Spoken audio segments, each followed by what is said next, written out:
या सगळ्या घडामोडींमध्ये आम्ही कुठे आहोत?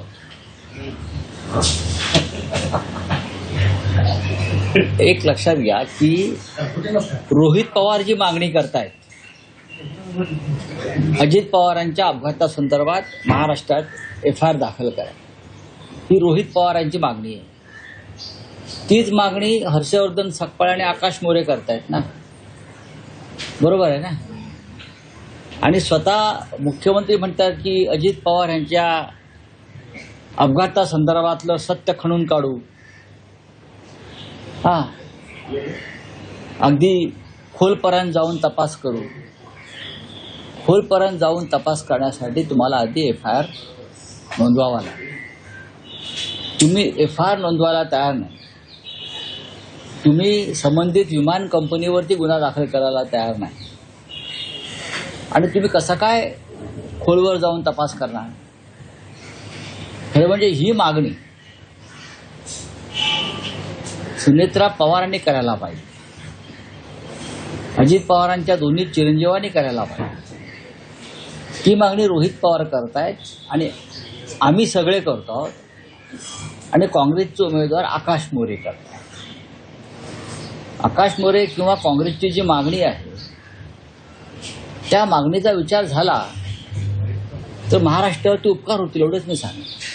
म्हणजे जो काय संशय आहे भारतीय जनता पक्षाच्या संदर्भात आणि अपघात कर नाही त्याला डर कशाने? तुम्हाला त्याच्यामध्ये खरोखर तपास करायचा आहे ना, मग गुन्हा दाखल करा, एफआयआर दाखल करा ना. कशा करता त्यापासून लांब पडता?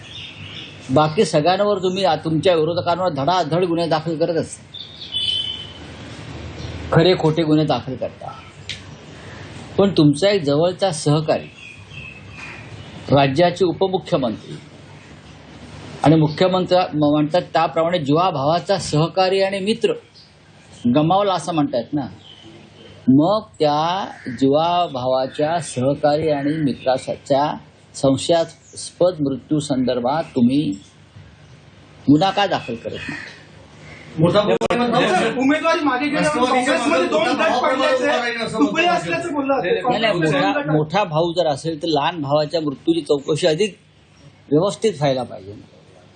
लहान भावाचा मृत्यू संशयास्पदरित्या झाला असं जर आम्ही मानतो तर मोठ्या भावाची जबाबदारी जास्त आहे, की मोठ्या भावाचा हात आहे.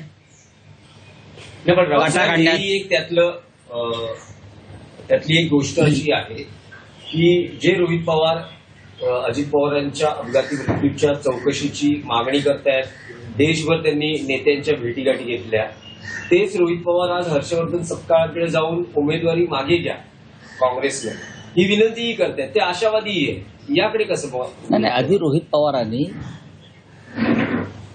उमेदवारी अर्ज मागे घेण्यासंदर्भात सगळ्यांचं एकमत होईल त्याच्याविषयी काय मला शंका वाटत नाही. पण जी मागणी आहे, मूळ मागणी एफआयआर दाखल करा, ही ते का सोडतायत? ही योग्य संधी आहे एफआयआर दाखल करून घेण्याची आणि भारतीय जनता पक्षाला त्या मुखवटा फाडण्याची, उतरवण्याची. निवडणूक हे एक निमित्त आहे. सुनेत्राताई पवार या प्रचंड मताने निवडून येतील हे सांगायला कोणा ज्योतिषाची किंवा आकडे तज्ज्ञांची गरज नाहीये. मुख्य मुद्दा इतकाच आहे की अजित पवारांच्या संशयास्पद अपघाताचं काय झालं, एफआयआरचं काय झालं. उमेदवारी मागे घेण्याबाबत काँग्रेसमध्ये काही दोन मतप्रवाह, दोन गट असल्याचं मला माहित नाही. बघा, मला माहित नाही काँग्रेस पक्षामध्ये काय आहे त्याच्याविषयी मत व्यक्त करणं मी योग्य नाही. एक विषय असा होता की पार्थ पवार आज आपली नवी राजकीय वाटचाल सुरू करता आहेत. ते संसदेत खासदारकीची शपथ घेत आहेत. तुम्ही ज्येष्ठ नेते आहात, तुम्ही इतका वर्ष संसद बघितलेली आहे, काय तुम्ही त्यांना सल्ला द्याल? कारण अलीकडच्या काळात शुभेच्छांपेक्षा त्यांच्यावर टीका जास्त होते आणि घरातून टीका जास्त. कोणी तरुण कार्यकर्ता संसदीय कार्यप्रणालीमध्ये सहभागी होणार असेल नव्यानं तर त्यांना शुभेच्छा द्यायला पाहिजे. त्यांच्या घरामध्ये एक आदर्श उदाहरण आहे. 60 वर्षापेक्षा जास्त काळ संसदीय कार्यात सहभागी असलेले शरदराव पवार हे त्यांचे आजोबा. सुप्रियाताई सुळे त्यांच्या आत्या आहेत. स्वतः त्यांचे वडील अजितदादा पवार यांनी संसदीय कामकाजामध्ये अनेक वर्ष प्रभावीपणे काम केलं.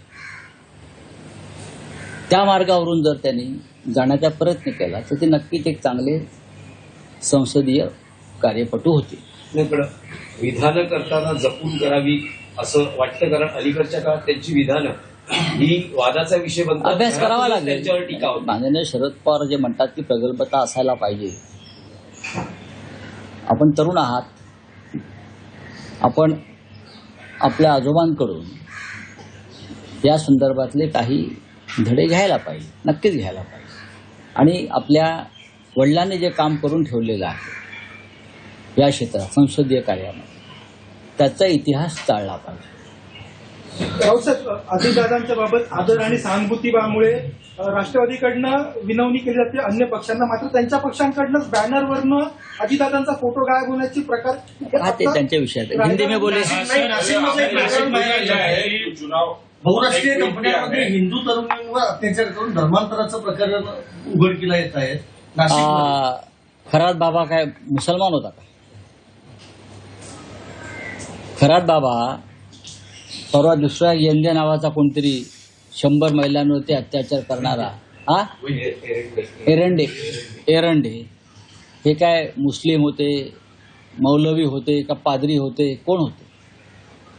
अशा प्रकारचं अघोरी नीच कृत्य करणाऱ्यांना जात धर्म नसतो. खरात बाबा हिंदू आहे किंवा एरंडे नावाचे कोणी बाबा महाराज 100 महिलांवरती लैंगिक शोषणाचे त्यांच्यावरती आरोप आहे.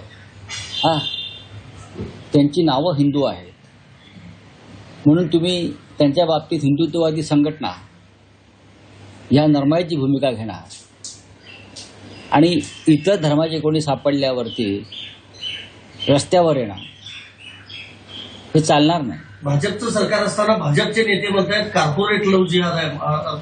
नाही, लव जिहाद हा शब्द जो आहे हा सगळ्यांना लागू पडतो. अशा प्रकारचं महिलांचं शोषण करणाऱ्यांना हा लागू पडतो. एका बाजूला तुम्ही नरेंद्र मोदी 16, 17, 18 एप्रिलला संसदेमध्ये महिला आरक्षण विधेयक आणतात. महिलांना त्यांचे न्याय्य हक्क वगैरे जबाबदाऱ्या देण्यासंदर्भात भाषणबाजी करतात. पण त्यांना हे सांगायला पाहिजे कोणीतरी ठणकावून की अशा प्रकारे महिलांना त्यांचे हक्क देणारा महाराष्ट्र हे पहिलं राज्य.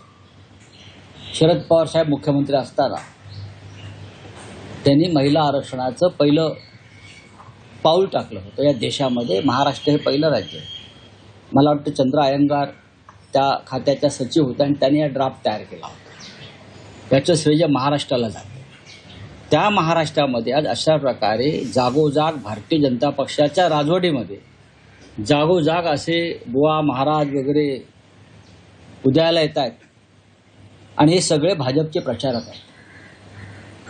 हे सगळे भाजपचे प्रचारक आहेत आणि यांच्या सगळ्यांचा भाजपशी संबंध आहे आणि भाजप नेत्यांचा या सगळ्यांशी संबंध आहे. ह्याच्यावर बोला जरा, गृहमंत्र्यांना मी सांगेन. प्रकरणामध्ये शर्मिला ठाकरेंनी महिलांचे कान टोचले.